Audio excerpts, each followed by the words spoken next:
is Brown Chubby Bear from Political Bear Nation. This video is all about the trucking industry, and more specifically about the millions of small owner-operators. It is often said, if you got it, a truck brought it. By the end of this video, you'll understand how a policy decision in Washington can determine whether a truck keeps delivering goods tomorrow or is left sitting idle in a parking lot. In the past month, Trump's trade war has left drivers with fewer loads and trucking companies struggling to survive. The trucking industry was already struggling due to the pandemic, high diesel prices, and high inflation. The industry was hoping to recover this year, but now many trucking companies are on the brink of bankruptcy. First, let me tell you how important the trucking industry is to America. Despite the rise of automated vehicles, since that is really decades and decades away from becoming a reality, the American trucking industry generates roughly $940 billion annually, a sum so large that if the trucking industry was a country, its economy would rival the GDP of Saudi Arabia. Over 3.5 million Americans work as professional truck drivers, and about half, or 1.7 million, of those truckers are owner-operators.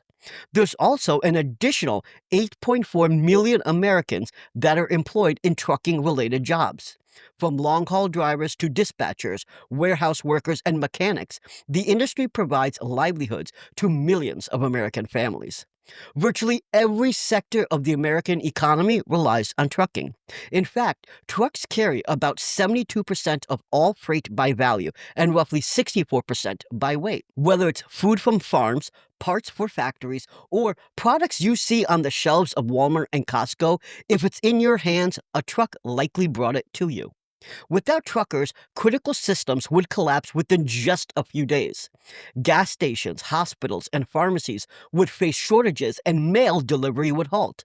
That's right. You probably didn't know this, but the U.S. Postal Service relies on private trucking companies to move mail between processing facilities.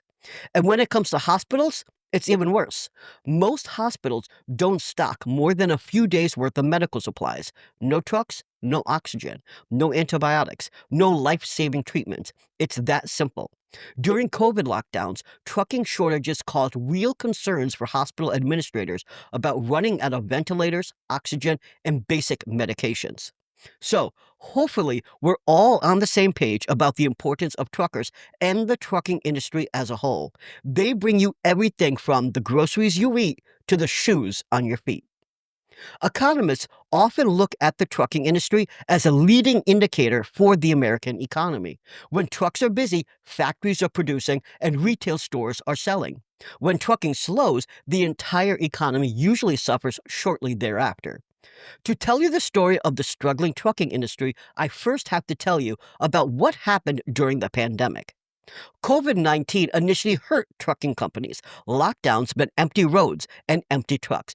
But then everyone started buying stuff online. A lot. Retail stores shifted their marketing towards the internet even more than they've had before. By 2021, demand for freight skyrocketed, driven by e-commerce, and many people who lost other jobs decided to get into the trucking industry. But the high caused by the pandemic didn't last. Demand cooled while thousands of new trucks purchased during the COVID boom flooded the market.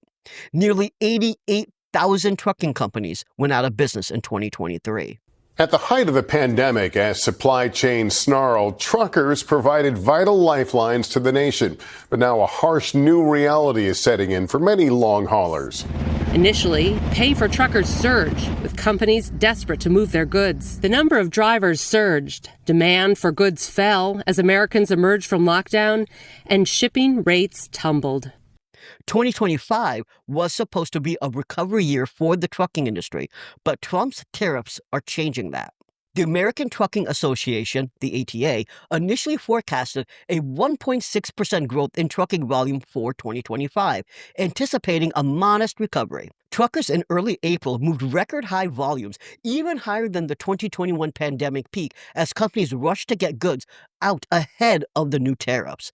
But in a dramatic escalation, Trump imposed new tariffs on Chinese imports to 145%. This essentially priced most, if not all, Chinese goods out of the U.S. market. American retailers that had previously imported everything from electronics to furniture slammed the brakes on new orders from China.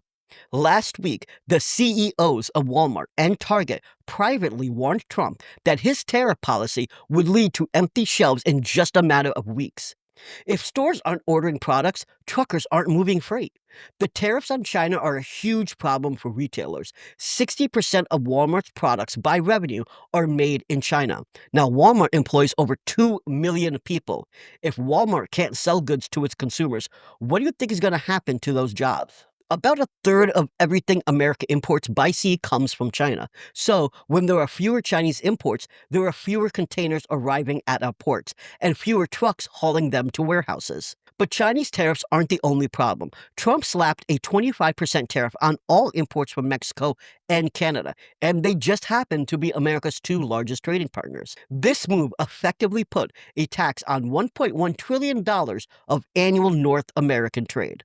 All of that lost trade means fewer cross-border truckloads and more truckers sitting idle. Everything from Canadian auto parts to Mexican produce now faces hefty border taxes. Canada has imposed a reciprocal 25% tariff on selected U.S. goods, including steel, aluminum, and various other products. Some Mexican companies have halted exports to the U.S. altogether in hopes that tariffs get reversed, leaving trucks idle at the border. China fired back with a 125% retaliatory tariff on U.S. exports, targeting things like American beef, grains, and manufacturing parts, most of which get moved by truck here at home before they leave the country. China has blocked U.S. beef and pork imports, which means meat packers in places like Kansas and Nebraska are shipping less meat. And that means fewer trucks on the road hauling those loads. And it's not just imports. This is impacting American manufacturing too. Even the products that say made in America still need parts that come from outside our borders. Domestic manufacturing actually makes up over 60% of all the miles that big rigs drive. And since Trump took office, American manufacturing has started shrinking, not growing. All that talk about bringing jobs back, it's not happening. Trump's tariffs are actually reducing the manufacturing we do have in this country, all because his trade war keeps driving up costs. And for truckers, that means fewer factory loads going in and fewer finished goods coming out. The global economy is interconnected. When Trump puts a tariff on an item or country, it affects everything in the supply chain. One tangible example is the housing sector. Trump's tariffs on Canadian labor are raising costs for construction, contributing to a dip in home building, which in turn cuts demand for flatbed trucks that haul lumber and building supplies. It's all connected. Tariffs don't just reduce freight, they also raise operating costs for trucking companies. The American Trucking Association warns that tariffs on imported truck parts could add an additional $35,000 to the cost of a new rig. That translates into roughly $2 billion additional dollars in annual costs across the trucking industry for new equipment, an expense that small and mid-sized trucking companies cannot afford.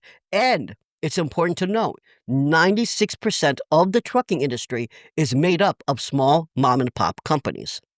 Not only are maintenance costs rising, it also means truckers will go longer without the parts and repairs that they need, which could make our roads less safe as well. While the trucking industry is being affected nationwide, it's being felt even harder on border towns. Before the tariffs, roughly $1 billion in goods crossed the U.S.-Mexico border every day. 85% of those goods were transported by truck. Now, many of those goods are sitting in warehouses as companies have delayed shipments. Border towns such as Laredo, Texas, and Nogales, Arizona, are highly dependent on cross-border trade with Mexico. Laredo alone handled $197 billion in Mexican imports and $123 billion in exports in 2023. Thousands of jobs in these border towns are tied directly to logistics, customs brokerage, trucking, warehousing, and other related services. The drop in shipments is putting all of these jobs at risk. Reduced trade means less money circulating locally, impacting restaurants, hotels, and retail businesses that depend on both truckers and Mexican visitors. In El Paso, for example, fewer cross-border shoppers and workers will reduce revenue for the local businesses that are there, further compounding job losses outside of the trucking industry directly. Sweeping tariffs hitting many countries and a wide range of imports. And the biggest concern I heard from people today is rising prices. 6 months ago, 8 months ago, we had it figured out. We had training ready. We were ready for a boom. We were in a boom and ready for a bigger boom, and none of that has happened. Joan Baker with UA Local 412, a pipefitters and plumbers union operating in the borderland, says the uncertainty surrounding U.S. tariffs is slowing down business and delaying projects for many of her members. Huge uncertainty that the tariffs are causing for the developers and the business owners, not knowing, how to bid the projects because they don't know what prices will be in 40 minutes, let alone, 2 weeks or a year from now. Some projects last 3 to 5 years. You need to know what things are going to cost. It's all connected. Additionally, companies that moved production from Asia to Mexico to be closer to the U.S. market are now getting hit by Trump's tariffs too. And that's a problem because regional manufacturing actually helped the American trucking industry by creating more freight that could be hauled quickly and cheaply across the border by trucks. If new investment dries up, it means fewer loads, fewer jobs, and less money for the American trucker. This won't just affect border towns close to Mexico. Detroit, Michigan is tightly linked to Windsor, Ontario, Canada because of the auto industry. $323 million in goods used to cross the Detroit-Windsor border daily. Long-lasting tariffs will disrupt supply chains, increase costs, and potentially lead to layoffs in manufacturing and logistics in these cities. Hasn't Detroit suffered enough? The downturn because of Trump's tariffs isn't just a theory. It's visibly costing jobs and shuttering businesses right now. Earlier this month, LGI Trucking Services, a regional carrier out of Illinois with about 250 drivers, shut down out of nowhere. Drivers got the worst kind of message. Every effort to save the company had failed, and they were closing immediately. LGI hauled refrigerated goods for big clients like Walmart, but they were already running on razor-thin margins and high costs. The drop in shipments was the final nail in the coffin. The shutdown left 250 people out of a job and even stranded some drivers on the road. It's a perfect example of just how fast Trump's tariffs can slam the trucking industry. While Trump plays these on-again, off-again tariff games, real businesses and real people are getting crushed. Davis Express Incorporated, a Florida-based family-run company, is closing after 44 years. The shutdown was announced on April 16th, and they made their final deliveries on the 23rd. Even though all 146 employees will be laid off by June 15th, the silver lining is that they announced all employees will be paid. That is not always the case, as we just saw with LTI. Smaller carriers nationwide are quietly folding every week. Many trucking companies are one-truck independent owner-operators who are already facing low rates and high operational costs. The tariffs and the resulting economic instability are forcing them to turn in their keys. That, in turn, affects brokers and dispatchers. Universal Capacity Solutions closed down and laid off 130 freight brokers and office personnel. CNC Freight Network, Best Logistics Incorporated, and Best Choice Trucking all filed for bankruptcy this month. I could go on and on. Should the trade war escalate even further, the trucking industry could enter a crisis rivaling the Great Recession. That would mean significant consolidation, meaning only the biggest trucking companies would survive. That would be the end of all mom-and-pop trucking companies, and that means a potential shortage of trucking services down the line. Today, there are too many trucks for the freight that's available, but a sustained trade war could lead to too few trucks in a couple years from now or even sooner. If tens of thousands of trucks are taken off the road, it won't just affect the trucking industry, it would affect the entire economy. If you're old enough, you probably remember the long gas lines back in the 1970s. Just like it did in 1973, when an OPEC oil embargo led to an international shortage and rocked the global economy. In the Dallas area today, dealers raised prices to more than 40 cents a gallon. Yes, kids, that was a lot. That a federal government price cap kept the prices down. yet created a whole new set of problems, like rationing and an industry shutting down, unable to turn a profit. But you will go up when you get the word. Yes, sir, I definitely will. And that's what we could be looking at. But for everything, food, medicine, construction materials, all delayed, all costing more, all because there aren't enough truckers left to move it. Just remember, every number you heard today is a real trucker sitting in a cab wondering how they're going to pay their bills. Every company that shuts down means a parking lot full of rigs just sitting there gathering dust. This isn't just about trucking. It's about the flow of goods across America and the lives of hundreds of thousands of people who rely on it. With no trucks, there's nothing on the shelves. And the crazy part is nearly 70% of truckers voted for Trump, about the same percentage of farmers that voted for him. If you remember in one of my earlier videos, the trade war is predicted to push over 300 farms into bankruptcy by the end of this year alone. Truckers and farmers overwhelmingly put their trust in Trump, and now they're the ones getting crushed by his policies. I just hope they learn their lesson and remember it when they head to the polls in the midterms and again in 2028. Trump's tariffs are killing truckers, farmers, retailers, and the American consumer. Congress has to hear your voice. If you can, please attend the protests on May 1st and make your voice heard. If you're a farmer or a trucker, let me know how you're staying afloat in the comments below. I'd love to hear from you. If you liked this video, check out my last video all about illegal immigration. I used facts and math.